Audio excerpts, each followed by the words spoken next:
Hello student discuss करेंगे constitution assembly के बारे में कि भारत का जो संविधान सभा है उसके अंदर में क्या इंपॉर्टेंट चेंज आते हैं आफ्टर द 1947 का जो इंडियन इंडिपेंडेंस एक्ट है। उस इंडियन इंडिपेंडेंस के एक्ट की वजह से आप देखिए कि पाकिस्तान एक अलग से डोमिनियन क्रिएट किया गया था, पाकिस्तान को सेपरेट किया गया। तो कॉन्स्टिट्यूशन असेंबली का जो टोटल कंपोजिशन है जो हमने 389 रीड किया था लास्ट लेक्चर्स के अंदर में, इसके अंदर में यहाँ पे चेंज आएगा तो उसके बारे में हम डिस्कस करेंगे। और ये हमारी जो संविधान सभा है, जो कॉन्स्टिट्यूशन असेंबली है, इसके द्वारा अदर देन कॉन्स्टिट्यूशन को फ्रेम करने के अलावा और भी कुछ इंपॉर्टेंट काम है वो किए गए थे, तो उसके बारे में हम डिस्कस करेंगे। स्टूडेंट्स, अगर हम प्रीवियस लेक्चर के बारे में एक बार रिवाइज करने की कोशिश करें तो हमने डिस्कस किया था कि कॉन्स्टिट्यूशन असेंबली है, इसकी जो डिमांड है समय समय पे हमारे जो फ्रीडम फाइटर्स हैं उनके द्वारा की जाएगी। एम.एन. रॉय नाम के जो पर्सन है उनके द्वारा सबसे पहले की जाती है कि इंडिया को एक कॉन्स्टिट्यूशन असेंबली है वो दे देनी चाहिए ब्रिटिश अथॉरिटीज़ के द्वारा। फिर उसके बाद में आप देखें कि हमारे जो जवाहरलाल नेहरू हैं उनके द्वारा इस डिमांड को रखा जाएगा इंडियन नेशनल कांग्रेस के एक मंच के थ्रू। अगर हम बात करें स्टूडेंट, ब्रिटिश अथॉरिटी जब तक वर्ल्ड वॉर फर्स्ट का जो समय आया उस समय तक यहाँ पे इंडियंस को कोई भी पावर देने के पक्ष में नहीं थे। बट आप देखें कि वर्ल्ड वॉर फर्स्ट के समय में वहाँ पे जो अलायंस क्रिएट हुआ था उसकी डिफीट होती है, जर्मनी का जो डोमिनेशन है इनिशियल फेज के अंदर में देखने के लिए मिलेगा। तो इंडियंस का जो बेटर वे में जो सपोर्ट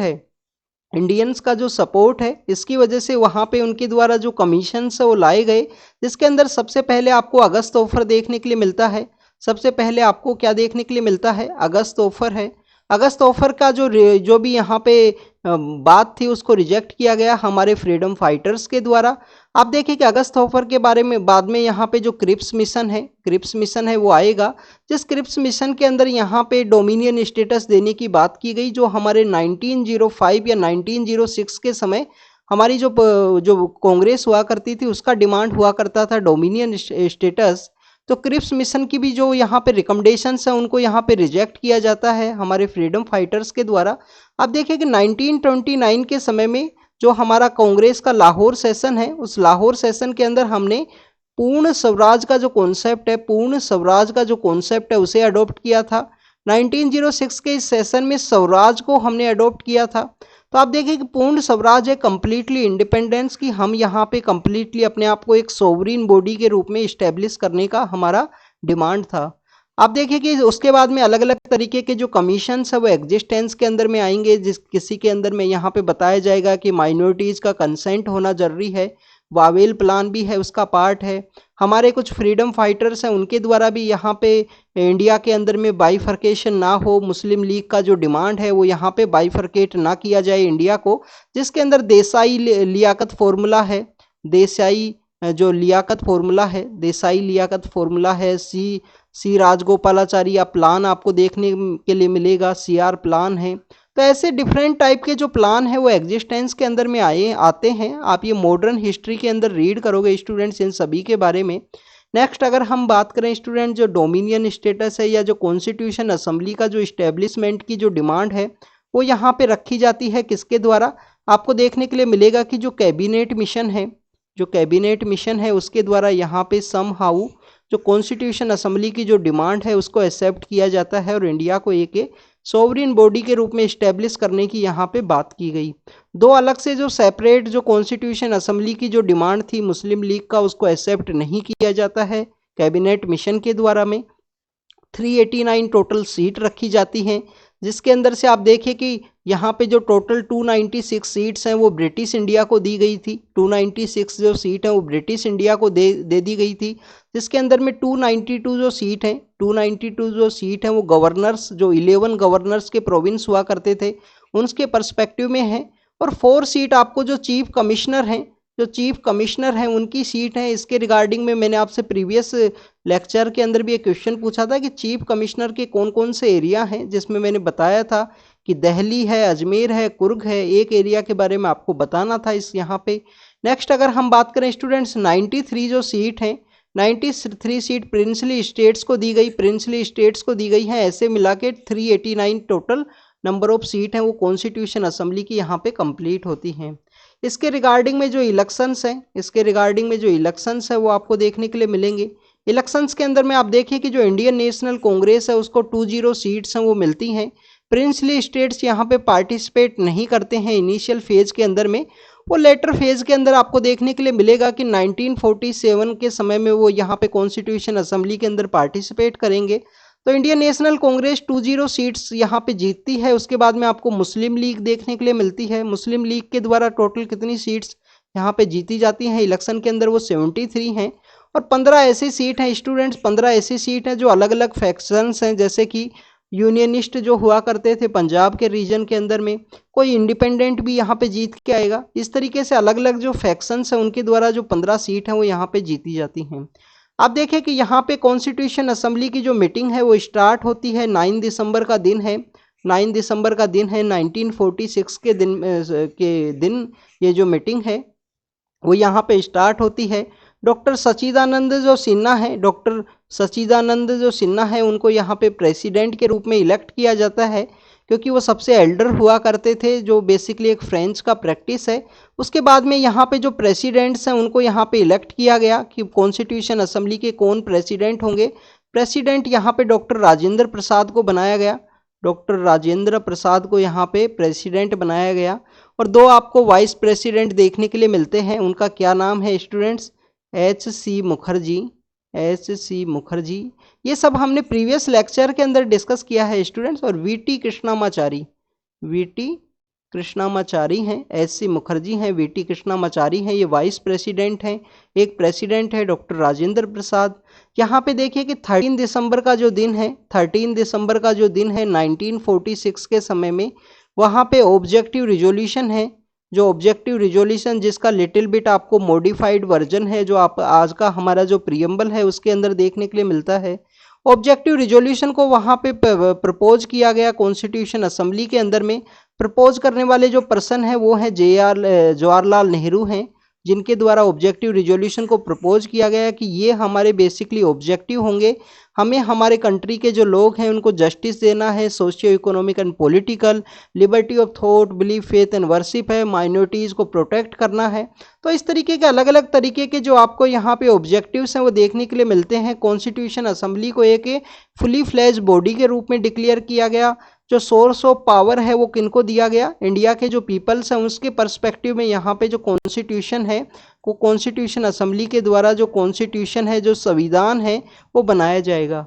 अगर हम बात करें स्टूडेंट संविधान वर्ड के बारे में, हिंदी का जो वर्ड है संविधान, तो विधि एक वर्ड हुआ करता था।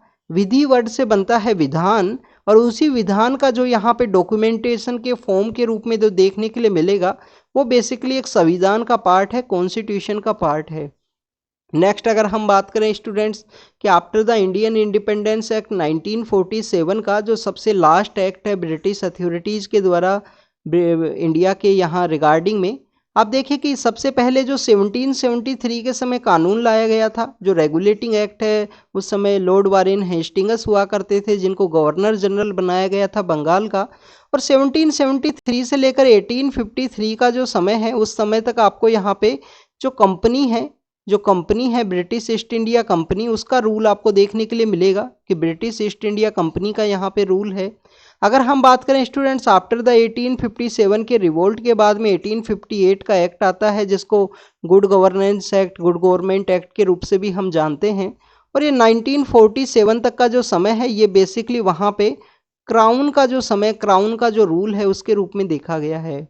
तो आप देखें सबसे अंतिम एक्ट है जो ब्रिटिश अथॉरिटीज़ के द्वारा 1773 के समय जो इस सीरीज को स्टार्ट किया गया था इंडिया के रिगार्डिंग में। इस एक्ट के द्वारा यहाँ पे क्या चेंज किया गया? सबसे पहले आप देखिए कि हमारी जो कॉन्स्टिट्यूशन असेंबली है, हमारी जो कॉन्स्टिट्यूशन असेंबली को फुल्ली यहाँ पे सोवरिन बॉडी के रूप में बना दिया गया कि एक जो कॉन्स्टिट्यूशन असेंबली है ये कम्प्लीटली एक सोवरिन बॉडी है। इसके द्वारा कोई भी कानून है वो बनाया जा सकता है, कोई भी जो लॉ है वो बनाया जा सकता है। कोई भी ऐसा लॉ जो ब्रिटिश अथॉरिटीज़ के द्वारा इंडिया के रिगार्डिंग में इम्पोज किया गया है, जो ब्रिटिश का जो लॉ है उसको एब्रोगेट किया जा सकता है, उसको हटाया भी जा सकता है कॉन्स्टिट्यूशन असेंबली के द्वारा। तो this is all about the कि कॉन्स्टिट्यूशन असेंबली यहाँ पे जो सोवरिन बॉडी है उसके रूप में इसको बनाया गया। नेक्स्ट अगर हम बात करें स्टूडेंट्स इसी 1947 के एक्ट के बाद में कॉन्स्टिट्यूशन असेंबली एक सोवरिन बॉडी बनती है। नेक्स्ट आप देखिए कि एक लेजिस्लेटिव बॉडी है, एक लेजिस्लेटिव बॉडी है, उसको भी यहाँ पे क्रिएट किया गया, इसको कॉन्स्टिट्यूशन असेंबली को एज ए लेजिस्लेटिव बॉडी, क्योंकि कॉन्स्टिट्यूशन असेंबली के द्वारा कानून बनाए जाएंगे और उस कानून का जो इनेक्टमेंट है, उस कानून का जो इनेक्टमेंट है वो किया जाएगा किसके द्वारा, इस लेजिस्लेटिव बॉडी के द्वारा, जो कॉन्स्टिट्यूशन असेंबली को ही बनाया गया। तो इसके अलग से आपको जो मेंबर्स हैं वो देखने के लिए मिलेंगे, अलग से इसके जो प्रेसिडेंट है वो चुने जाएंगे।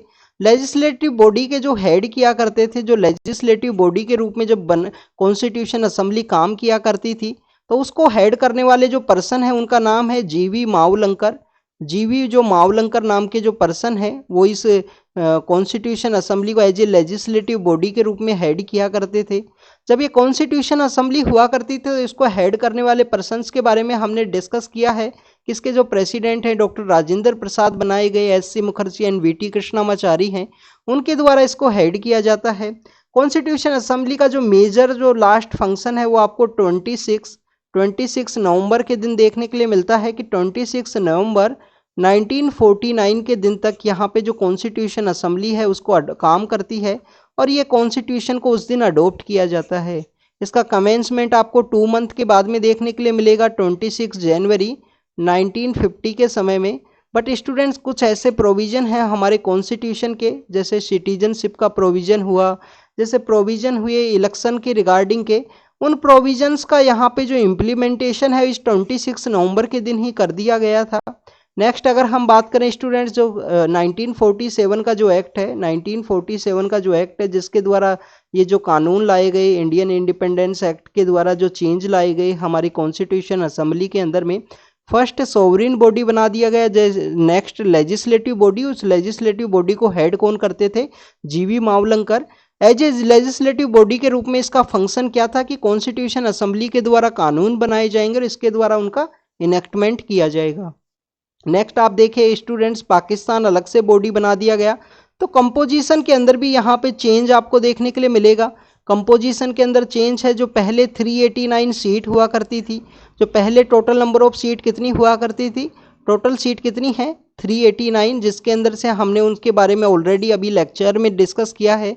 ये सीट्स यहाँ पे चेंज होंगी स्टूडेंट्स, ये टोटल नंबर ऑफ सीट्स हैं वो यहाँ पे चेंज होंगी। सीट्स के अंदर में किस तरीके से चेंज आपको देखने के लिए मिलेगा कि 389 से यहाँ पे जो संख्या है वो रिड्यूस होकर 299 आपको देखने के लिए मिलती है, कि 389 से जो संख्या है वो 289 के अंदर 299 के अंदर कन्वर्ट होती है। जो ब्रिटिश इंडिया के 296 एरिया हुआ करते थे वो यहाँ पे 296 से 229 के रूप में क्रिएट होंगे, 229 के रूप में। और जो 93 हमारे यहाँ पे प्रोविंस प्रिंसली स्टेट्स हुआ करते थे उनका जो संख्या है वो आपको 70 देखने के लिए मिलेगी, कि प्रिंसली स्टेट्स बेसिकली यहाँ पे जो ब्रिटिश इंडिया है, ब्रिटिश इंडिया के जो स्टेट्स हैं उनका संख्या कितना हो गया 296 पहले हुआ करता था, 294 प्लस में 4 जो था कॉन्सेप्ट, 292 प्लस में 4 का 229 है टोटल। और यहाँ पे जो 93 से कुछ जो वहाँ पे पाकिस्तान के अंदर जाने की वजह से ये टोटल नंबर है वो चेंज आता है। तो this is all about the कि जो कंपोजिशन के अंदर यहाँ पे चेंज आएगा स्टूडेंट्स। प्रिंसली स्टेट जो इनिशियल फेज के अंदर में नहीं ज्वाइन किए थे, जो हमारे जो प्रिंसली स्टेट्स हैं, जो हमारे प्रिंसली स्टेट्स हैं जो इनिशियल फेज के अंदर में नहीं ज्वाइन किए थे हमारी कॉन्स्टिट्यूशन असेंबली को, वो आपको लेटर फेज के अंदर में देखने के लिए मिलते हैं कि जो 28 अप्रैल का जो दिन है, 28 अप्रैल का दिन है 1947 का दिन, उस दिन हमारी जो कॉन्स्टिट्यूशन असेंबली है उसको ये ज्वाइन करते हैं। 93 इनकी संख्या हुआ करती थी, वो रिड्यूस होके कितना हो गया 70, यहाँ पे 70 इनका जो संख्या है वो हो चुका है। अब अगर हम बात करें स्टूडेंट्स, ये तो हमारा हुआ कॉन्स्टिट्यूशन असेंबली के बारे में। हमारी कॉन्स्टिट्यूशन असेंबली के द्वारा कानून भी बनाया गया, एज ए लेजिस्लेटिव बॉडी के रूप में उसको इम्प्लीमेंट भी किया गया।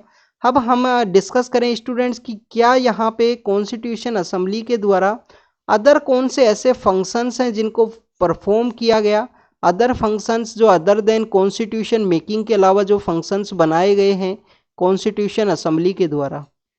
तो आप देखिए हमारी जो कॉन्स्टिट्यूशन असेंबली है उसके द्वारा कानून बनाने के द्वारा जो ऑर्डिनरी जो लॉज हैं उनको इनेक्ट करने के अलावा यहाँ पे हमारा जो ब्रिटिश कॉमनवेल्थ का जो कॉन्सेप्ट है, जो कॉमनवेल्थ का जो कॉन्सेप्ट है students, Commonwealth wealth. Commonwealth basically एक ग्रुप है जिसके अंदर में ब्रिटिश अथॉरिटीज़ के द्वारा जहाँ पे भी रूल किया गया उन सभी कंट्रीज़ को इसके अंदर शामिल किया है। बट कुछ कंट्री ऐसे भी हैं जिनके ऊपर ब्रिटिश अथॉरिटीज़ के द्वारा रूल नहीं किया गया। तो कॉमनवेल्थ के अंदर इंडिया की जो मेंबरशिप है कॉमनवेल्थ के अंदर उसको रेटिफाइड किया गया। इंडिया की जो मेंबरशिप है, इंडिया की मेंबरशिप को किसके द्वारा? कॉन्स्टिट्यूशन असेंबली के द्वारा। आप देखें कि इंडिया का जो फ्लैग है, हमारा जो तिरंगा है, उस तिरंगा को भी एज ए नेशनल फ्लैग के रूप में यहाँ पे कॉन्स्टिट्यूशन असेंबली के द्वारा अडॉप्ट किया गया 22 जुलाई 1947। हमारे फ्लैग को फ्रेम करने वाले, हमारे फ्लैग की जो डिजाइन बनाने वाले जो पर्सन है वो कौन है? वेंकैया उनका नाम है। तो आप उनका पिंगाली वेंकैया क्या उनका नाम है? आप ये कमेंट सेक्शन के अंदर बताना, ये आपके लिए बेसिकली होमवर्क है। नेक्स्ट अगर हम बात करें स्टूडेंट, 3 ऐसे फंक्शंस हैं जो बेसिकली 24 जनवरी 1950 के दिन किए गए। ये जो 3 फंक्शन है 24 जनवरी के दिन किए गए हैं। नेशनल जो एंथम है जन गण मन, उसको यहाँ पे अडॉप्ट किया गया। फोर्थ अगर हम बात करें स्टूडेंट्स, जो नेशनल हमारा सॉन्ग है वंदे मातरम, नेशनल जो हमारा सॉन्ग है बंकिम चंद्र चट्टोपाध्याय का जो बुक है उससे हमने लिया है, तो उसको यहाँ पे अडॉप्ट किया गया। और हमारे जो फर्स्ट प्रेसिडेंट है डॉक्टर राजेंद्र प्रसाद, उनको भी यहाँ पे इलेक्ट किया गया कॉन्स्टिट्यूशन असेंबली के द्वारा 24 जनवरी। ये जो तीनों फंक्शंस हैं वो कौन से दिन हुए हैं? 24 जनवरी 1950 के दिन, जस्ट 2 डेज बिफोर द हमारा फर्स्ट रिपब्लिक डे। आप देखिए कि कॉन्स्टिट्यूशन असेंबली का जो सबसे लास्ट मीटिंग है वो 24 जनवरी को होता है। उसके बाद में भी आपको कंटिन्यूस देखने के लिए मिलेगा जब तक कि 1951-52 के समय हमारा जो फर्स्ट पार्लियामेंट है वो एग्जिस्टेंस के अंदर में नहीं आता है। कॉन्स्टिट्यूशन असेंबली के बारे में हमने डिस्कस किया कि जो 9 दिसंबर का दिन है 1946। उसके अलावा देखिए कि 26 जो नवंबर का जो दिन है 26 नवंबर 1949। यहाँ तक इसका मेन वर्किंग सिस्टम है। तो 2 ईयर 11 मंथ और 18 डेज का जो समय है जिसके अंदर इनके द्वारा जो कॉन्स्टिट्यूशन है वो बनाया गया। तो this is all about the constitution assembly. 1947 के एक्ट के बाद में उनके अंदर में क्या चेंज आया उसके बारे में हमने डिस्कस किया। स्टूडेंट्स नेक्स्ट लेक्चर के अंदर डिस्कस करेंगे कि कॉन्स्टिट्यूशन असेंबली के अंदर में जो इम्पोर्टेंट कमेटी हुआ करती थी, जो इम्पोर्टेंट कमेटी है जिसके अंदर ड्राफ्टिंग कमेटी भी है और जो मेजर कमेटी है union power committee, union constitution committee, उन सभी के बारे में डिस्कस करेंगे। तो thank you students, thank you very much.